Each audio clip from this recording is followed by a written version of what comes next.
If there is a face to the Fukushima disaster, Amiko Numaochi, a high school teacher of 18 years, believes she could be it. Her hair has started falling out. Her once healthy teeth have as well, leaving her dentist dumbfounded. And then there are the unusual rashes running along her thighs. Numaochi lives just 25 kilometers from the crippled nuclear plant.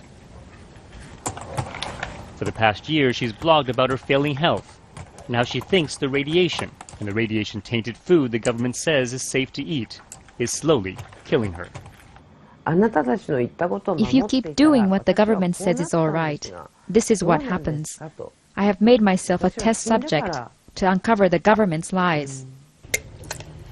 Deep suspicion over the official handling of the crisis has led parents and teachers to push for independent tests on such things as school cafeteria meals. With children proven to be the most vulnerable to radiation, officials recently bowed to public pressure and announced the amount of radioactive cesium allowed in food will be reduced, in some cases by 20 times.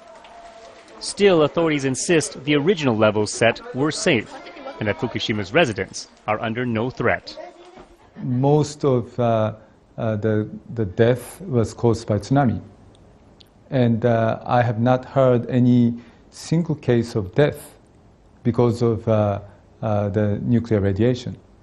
Here in Japan and internationally, there is intense debate over whether long-term exposure to lower levels of radiation, like what exists in Fukushima, is a risk to human health.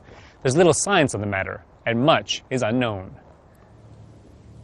Likening it to an invisible enemy, Dr. Shintaro Hida treated thousands of people suffering from radiation sickness in Hiroshima and Nagasaki, long after the atomic bombs were dropped.